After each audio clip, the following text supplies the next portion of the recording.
ابو جہل نے بھی اقرار کیا تھا جب اس سے سوال کیا گیا کہ کیا تمہارا یہ خیال ہے کہ محمد جھوٹ کہہ رہے ہیں صلی اللہ علیہ وسلم؟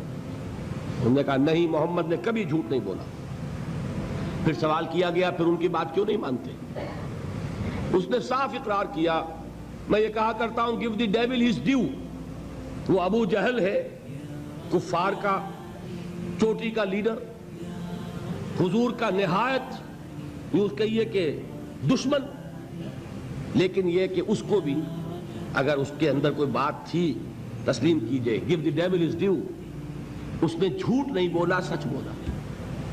اس نے کہا میں کبھی نہیں مانتا یہ کہ حضور یہ محمد صلی اللہ علیہ وسلم جھوٹ بولتے ہیں، کبھی جھوٹ نہیں بولا۔ بھائی مانتے کیوں پھر نہیں؟ کہنے لگا کہ ہمارے اور ان کے درمیان ایک مسابقت اور مقابلہ چل رہا تھا۔ یہ قبائل کے اندر آپ کو معلوم ہے مقابلہ ہوتا ہے ایک دوسرے سے آگے بڑھنے کا، کہیں گھوڑا آگے بڑھانے پہ جھگڑا اور کہیں پانی پینے پلانے پہ جھگڑا۔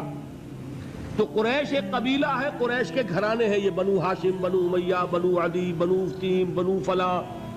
تو اس نے کہا کہ ہمارے اور بنو ہاشم کے درمیان ایک مقابلہ تھا، مسابقت تھی، ہم کندھے سے کندھا لگائے آ رہے ہیں آج تک، ہم نے آگے نہیں نکلنے دیا بنو ہاشم کو۔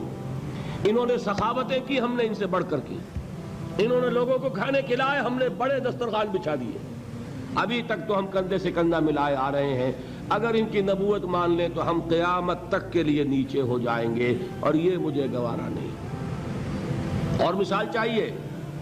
قرآن کتنی مرتبہ کہتا ہے کہ یہود کے علماء حضور کو اس طرح پہچانتے تھے جیسے اپنے بیٹوں کو پہچانتے، یعرفونہ کما یعرفون ابناہم۔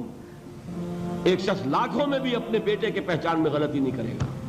وہ مثال دی ہے اللہ تعالیٰ نے، ایسے پہچانتے ہیں محمد کو جیسے اپنے بیٹوں کو پہچانتے ہیں، لیکن ایمان نہیں لائے۔ ایک استثناء، حضرت عبداللہ ابن سلام رضی اللہ تعالی عنہ علماء یہود میں سے جو ایمان لائے ہیں، باقی کوئی ایمان نہیں لایا۔ کیوں؟